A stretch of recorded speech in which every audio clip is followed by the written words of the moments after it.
Amidst the jubilant atmosphere of the wedding reception, the mother-in-law took the stage to deliver her anticipated speech. However, what she uttered left the room in stunned silence. With an air of brazenness, she revealed a deeply personal detail: the bride's inability to conceive. In truth, my son knew well of her infertility, but he insisted on this union regardless. She may lack in one aspect, but she excels in her career. So begrudgingly, I consented to their marriage. The shock of her words reverberated through the hall, leaving me speechless in their wake. How could she so callously reduce a woman to her reproductive abilities, and then flaunt it before our gathered guests? Oblivious to the distress she had caused, the mother-in-law surveyed the room with a smug expression, unaware of the discomfort her words had wrought. In the hushed aftermath, my name, Catherine, seemed to echo with a weighty significance. A 31-year-old professional in the dynamic realm of product development, I thrive in my career, contributing to several successful projects. Despite outward contentment, there's a secret burden I carry, one I dare not share with anyone. 5 years ago, I received the crushing news. I was infertile. The revelation left me reeling with shock and despair. In those dark days, I grappled with feelings of worthlessness and the loss of hope for any semblance of a future. Even my then boyfriend couldn't weather the storm, ultimately ending our relationship. Overwhelmed by sorrow and frustration, I threw myself into my work, seeking solace in its demands to drown out the relentless echo of despair. Looking back, I realized I was merely evading reality, clinging to the refuge of productivity to shield myself from the painful truth. Yet amidst the turmoil, a glimmer of hope emerged. Through unwavering dedication, a product I poured myself into became a resounding success, elevating my standing at work. Convinced that marriage was now beyond my grasp due to my infertility, I resigned myself to the solitary path of societal contribution through labor. Then, a serendipitous encounter altered the course of my destiny. In a routine meeting for product development, I crossed paths with David, a man my age from a client company. Little did I know he would become the harbinger of change in my life. David, the son of his company's president and head of the planning department, and I swiftly exchanged contact information. Initially, our interactions were confined to professional matters, but gradually, our conversations transcended the confines of business, blossoming into a romantic connection. In David, I discovered an unexpected reservoir of love and kindness that I had long deemed unattainable. However, the specter of my infertility loomed large, a secret I dared not disclose for fear of losing him. Yet, as our relationship deepened, the weight of my silence grew heavier, gnawing at my conscience. How could I keep such a fundamental truth from someone who regarded me with unwavering sincerity? Uncertain of the outcome, yet determined to be transparent about my condition, I braced myself for the inevitable. Summoning courage, I disclosed my infertility to David, fully prepared for the possibility of his departure. Despite my resolve, anxiety gnawed at my insides as I broached the subject. To my astonishment, David's reaction wasn't what I anticipated. Tears welled in his eyes as he offered me solace, expressing gratitude for my honesty. His unwavering kindness moved me to tears, etching the moment into my memory like an indelible mark. Contrary to my fears, our relationship only flourished after that pivotal conversation. 2 years later, on a momentous evening at a restaurant, David presented me with a small case, unveiling a ring that glittered with promise. "Catherine, will you marry me?" His unexpected proposal ignited a whirlwind of emotions within me, joy mingled with apprehension. "David, are you certain? I can't bear children. Can you truly accept that?" Though David comprehends my predicament, the weight of marriage introduces a new dimension of uncertainty. I couldn't readily say yes to his proposal, burdened by doubts. "It doesn't matter, Catherine. I want us to navigate life's challenges together, to weather every storm side by side," David reassured, acknowledging my concerns with unwavering support. In that poignant moment, tears flowed freely, a testament to the emotions swirling within me. Since the day I received my diagnosis, I never envisioned this future. Yet in David's unwavering love, I found the courage to embrace it. With certainty in my heart, I'd accepted his proposal, ready to face whatever lay ahead, as long as we faced it together. "I share your sentiment, David. Thank you for your unwavering care. I'd eagerly anticipate the journey ahead of us," I replied, gratitude laced in my words as we embarked on the path to wedded bliss. With the proposal accepted, we wasted no time in setting the wheels in motion for our impending nuptials. As a woman in her 30s, the prospect of becoming a wife ignited a sense of urgency within me, eager as I was to intertwine our lives officially. Funny how swiftly one wishes to hasten time once the promise of matrimony is extended. The reality of marriage loomed closer, heightening my anticipation with each passing moment.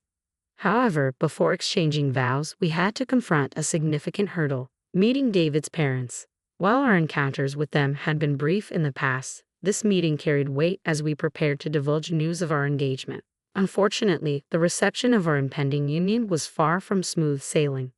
While David's father greeted the news with joy, his mother maintained a stern countenance throughout the exchange. When the moment came for her to express her thoughts, her opposition to our marriage was palpable. "Catherine, I cannot condone your marriage to David," she declared, her disapproval evident in her demeanor. Perplexed, David interjected, seeking clarity. "Why?" he pressed, prompting his mother to elaborate. Fixing me with a steely gaze, she broached the crux of her objection. "Your inability to bear children," she stated bluntly, laying bare the very fear I had hoped to avoid. Though prepared for reproach, the directness of her words pierced me deeply, leaving me momentarily speechless. "You comprehend, don't you? David is poised to inherit the company. It's only natural that we expect his wife to bear an heir. Marrying someone incapable of fulfilling that role is out of the question," she asserted, her tone unwavering in its refusal to accept our union. Aware of David's imminent ascension to the helm of the family company, I understood the weighty expectations placed upon him, particularly the desire for him to produce an heir. Yet David's proposal to me had been made with full knowledge of these circumstances. While the prospect of not having children with him weighed heavily on my heart, our decision to marry had been a mutual one, made despite these challenges. Thus, his mother's words struck a painful chord within me, their sharpness magnified by the stark reality they laid bare. "It was me who insisted that it didn't matter," David interjected, his defense of me unwavering. "Please, mother, refrain from laying blame on Catherine. Our choices should not be disregarded in this manner," he implored, coming to my defense when words failed me. Even David's father, visibly perturbed by his wife's harsh words, expressed his discontent. "How could you utter such words?" he admonished her. Despite their protests, his mother remained resolute, her stance unchanged. "I speak the truth," she asserted defiantly before excusing herself from the table, signaling an end to the discussion. Although our conversation yielded no resolution that day, it failed to shake our steadfast commitment to each other. Determined to formalize our commitment despite his mother's resistance, we opted to register our marriage with his father's blessing. Recognizing that waiting for her approval might indefinitely delay our union, we took the decisive step forward. "My mother's objections hold no sway over us," David assured me. "I'm the one who desires this marriage. Let's remain patient. She'll come around eventually." Thus, David and I became husband and wife, yet his mother remained steadfast in her refusal to acknowledge our union. "I'll never accept this. I refuse to attend any ceremony," she declared adamantly, escalating the tension further. In light of her unwavering stance, we postponed the wedding ceremony, clinging to the hope of winning her acceptance before celebrating our love publicly. Day after day, his father endeavored to sway her opinion, while David and I persisted in our appeals, pouring our hearts into each plea. Despite our efforts, her resolve remained unyielding. In a bid to soften her stance, my parents also visited his family numerous times, joining the chorus of voices imploring her to reconsider. Even some of David's relatives weighed in, urging her to embrace our union. Finally, after an onslaught of earnest appeals from all quarters, she relented. At long last, we could proceed with the wedding ceremony, our hearts brimming with gratitude for the collective efforts that led to this moment of acceptance. Despite lingering discontent, David and I pressed on with our wedding preparations and finally settled on a date, marking it a year from the day we officially registered our marriage, effectively our inaugural wedding anniversary. As the long-awaited day approached, a palpable sense of relief washed over us, culminating in the arrival of our wedding day itself. Filled with an overwhelming mix of emotions, I stood on the brink of tears, elated at the prospect of finally donning the wedding dress I had nearly abandoned. It felt surreal, like the culmination of a cherished dream. The ceremony unfolded seamlessly within the sacred confines of the church, setting the stage for a joyous reception. Surrounded by the warm embrace of well-wishers, I found myself enveloped in a cocoon of happiness. It was all thanks to David, whose unwavering support had guided me through moments of doubt and self-doubt, reminding me of my worthiness of love and marriage. Watching David, resplendent in his finery, exuding an aura of strength and reliability, filled my heart with an indescribable sense of contentment. Yet, as the festivities progressed and we prepared for a brief interlude, I caught sight of his mother ascending the stage, evidently seeking permission to address the gathering. And thus she embarked on her own discourse. "Thank you all for joining us in celebrating my son's wedding today," began the mother-in-law, her words slicing through the air like a chilling wind. "The truth is, the bride is unable to conceive, and I've harbored reservations about their union from the start." Her words struck me like a thunderbolt, freezing me in place as I contemplated the audacity of her disclosure on this joyous occasion. The once lively atmosphere in the venue dissolved into a stifling silence. "However," she continued, undeterred, "my son was adamant, and so I reluctantly acquiesced to their marriage." In the midst of the hushed hall, her voice resonated with a chilling finality. Despite David's attempts to intervene, his mother clung to the microphone, forging ahead with her tirade.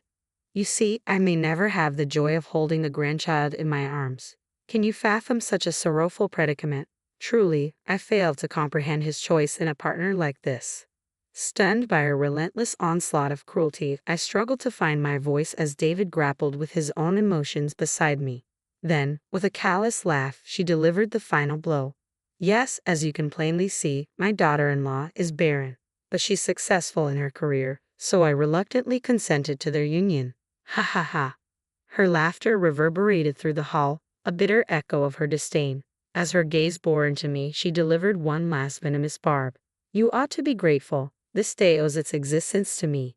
With a smug satisfaction evident on her face, the mother-in-law resumed her seat, her disgraceful speech concluded. Had there ever been a more offensive display? Stunned into silence, I scarcely registered the murmurs swirling around me. Urged by David and the venue staff, I was guided out of the hall, my mind a whirlwind of confusion and indignation. Once inside the dressing room, the floodgates of suppressed emotions burst open. Anger, sorrow, a profound sense of disappointment at the desecration of our long-awaited ceremony. Each emotion crashed over me in relentless waves, threatening to engulf me entirely. I never want to lay eyes on that woman again. I refuse to share a space with someone so callous, I declared, my voice trembling with raw emotion as I shed the wedding attire, opting instead for the comfort of my own clothes. "This is enough. I'm going home," I announced to David, my resolve unyielding as I stormed out of the dressing room, my footsteps echoing with determination. "Catherine, please, just wait." David's pleas fell on deaf ears as I hastily hailed a waiting taxi at the venue's entrance. "Take me home," I instructed the driver, my voice laced with a fervent urgency. Humiliated and incensed by my mother-in-law's public humiliation, all I desired was to escape from the scene of the ordeal as swiftly as possible. Our new home, just a brief 5-minute drive from the wedding venue, provided a sanctuary amidst the storm of emotions that engulfed me. Stepping across the threshold, the floodgates I had desperately held shut burst open, tears streaming down my cheeks unchecked. Never had I imagined I would endure such cruelty on what should have been the happiest day of my life. The joy of yesterday had swiftly transformed into the bitterest despair, leaving me reeling in disbelief. It wasn't a choice to bear my infertility, let alone to have it laid bare before a crowd of onlookers, especially on such a sacred occasion. As I struggled to compose myself, David entered. "Catherine, I'm truly sorry. Please forgive me. I never anticipated my mother's hurtful words. I'm sorry I couldn't shield you from her cruelty." David's voice was laden with remorse as he bowed deeply before me, seeking my forgiveness. He explained that as the groom, he felt powerless to confront his mother's deplorable behavior. Aware of David's inherent decency, I harbored no ill will toward him. It was his mother who bore the blame for this affront, not him. "Please, Catherine, let's return to the wedding. I've asked my father to keep my mother away from the venue. They're occupied with the guests during the dress change, and we still have time to salvage the reception." I refused to let this day end in ruin, David implored, his earnest plea reaching me through the haze of my turmoil. I nodded in acquiescence, choosing to place my trust in David's assurances. I couldn't bear to inflict further pain upon him, my staunch supporter and understanding companion. Moreover, the thought of tarnishing the reception we had meticulously planned together weighed heavily on my conscience. Offering David my apology for hastily retreating, we embarked on the journey back to the venue. In the taxi, our hands intertwined, a silent vow passing between us to weather this storm and see our wedding reception through to its rightful conclusion. Upon our return to the family waiting room, we found my mother-in-law surrounded by relatives, her exhaustion palpable as she bore the weight of their collective reproach. Catching sight of my presence, she approached me with an air of contrition. "Oh, Catherine, I'm terribly sorry. Can we simply pretend that dreadful incident never occurred?" Her voice took on a pleading tone, her head bowed slightly in a gesture of supplication. It was a stark departure from the smug countenance she had worn at the reception. "Why? How can you even suggest such a thing after the humiliation you inflicted in front of everyone? How can you expect us to simply forget?" My anger flared and me with her audacity, her attempt at reconciliation ringing hollow in my ears. The notion of forgiveness felt like an insult after the disgrace she had wrought. Why seek forgiveness now when you never truly accepted me to begin with? If you were so opposed, why not simply let things be? I voiced my refusal to acquiesce to her plea, my resolve unyielding as I prepared to return to the ceremony. "Don't be like that. I'm apologizing, so why won't you forgive me?" My mother-in-law's words hung in the air, laced with frustration and confusion. "I had no idea that one of your relatives was a key client of our company. It turns out, my maternal uncle oversees a significant client of my father-in-law's company. While I was away, he gave mother-in-law quite the dressing down. He even hinted at severing the business transaction. Thanks to my father-in-law's desperate apologies, the situation was barely kept under control." In that moment, clarity dawned upon me like a sudden revelation. Mother-in-law's apology wasn't born of genuine remorse but rather self-preservation. I was rendered speechless by the realization of her motives. It was then that David, who had observed our exchange in silence, finally interjected.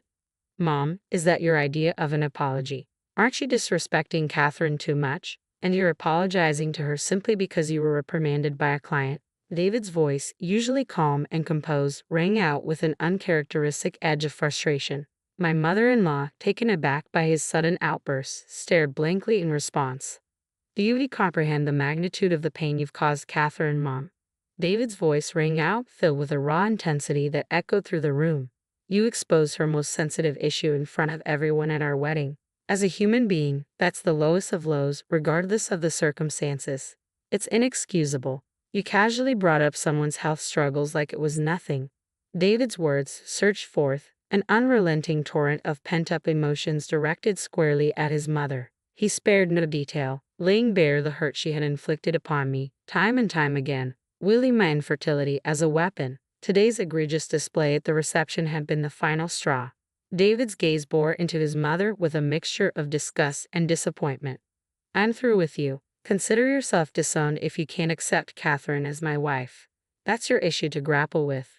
Your words hold no sway over us. Our family's affairs are no concern of outsiders." With unwavering resolve, David severed ties with his mother in a single, decisive proclamation. There was no ambiguity in his declaration. He wanted no part in her life from this moment forward. As far as he was concerned, she was no longer his mother.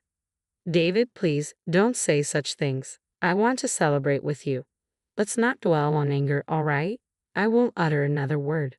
Let's try to salvage the mood and enjoy the rest of the wedding together, shall we?" His mother's complexion paled at David's words. Her attempts to gauge his reaction met with futility. Despite her frantic efforts to placate him, it was evident that nothing she could say would sway David's resolve. "Today isn't just about me, it's about Catherine too. We're a team. We're inseparable. Disrespecting Catherine is akin to disrespecting me. I understand that you have no desire to celebrate our union, so I suggest you leave now." David's tone was unwavering, his words cutting through the air with an icy precision. Her apologies rang hollow. Mere attempts at self-preservation devoid of any genuine remorse towards me. David, with a merciless resolve, ordered her to depart, asserting that I was his sole family. "I can't believe this, David," his mother murmured in disbelief, her expression a mixture of shock and bewilderment. Clearly caught off guard by her son's unequivocal rejection, she found herself standing alone, alienated by David, meet David's father, and the rest of the relatives. With no allies left and facing the harsh reality of her situation, she reluctantly conceded defeat, her only recourse being to retreat from the scene. Once she had departed, I swiftly changed into a fresh dress, taking David's hand as we made our way back to the venue, united in our resolve. Though they remained unaware of the turmoil that had transpired, the guests greeted our return with a warm round of applause. It was evident that they had sensed the gravity of the situation and graciously awaited our return. I was deeply moved by their understanding and grateful for the comforting embrace of their warm reception. With my mother-in-law absent, the wedding reception flowed seamlessly. As David and I prepared to deliver our closing remarks, we took a moment to extend a heartfelt apology for the disruption caused earlier. With that, we successfully wrapped up the festivities without further interruption. True to David's resolve, we made the decision to cut all ties with my mother-in-law. David changed his contact details, ensuring no further communication could reach us. He even suggested we relocate, despite our recent settlement into our new home. Recognizing David's unwavering determination, I agreed to the move. The relocation expenses were graciously covered by my father-in-law, citing the troubles caused by my mother-in-law. With his support, we swiftly made the transition to our new residence. Once our move was finalized, my father-in-law took decisive action and served my mother-in-law with divorce papers. He, too, had grown weary of her mistreatment towards me, and the incident at the wedding was the final straw. Although a sincere apology managed to salvage our relationship with our uncle, who also happened to be a business associate, he had reached his limit with my mother-in-law's behavior. Consequently, she was expelled from the family home, left to forge a solitary path forward. Since David and I cut ties with my mother-in-law, we've been left in the dark about her whereabouts and well-being. From what we've heard through whispers and hearsay, it seems her disgraceful behavior at the wedding left her with no familial support. She's said to be enduring a solitary and difficult existence, scraping by in a modest apartment and working multiple part-time jobs from dawn till dusk just to make ends meet. Meanwhile, David and I are relishing in the tranquility of our married life. Though we hadn't been blessed with children, we find solace and contentment in our companionship. We're confident that as long as we continue to cherish and support each other, our bond will only grow stronger with each passing day. With this unwavering belief, we face our future hand in hand, filled with hope and anticipation for the life we're building together.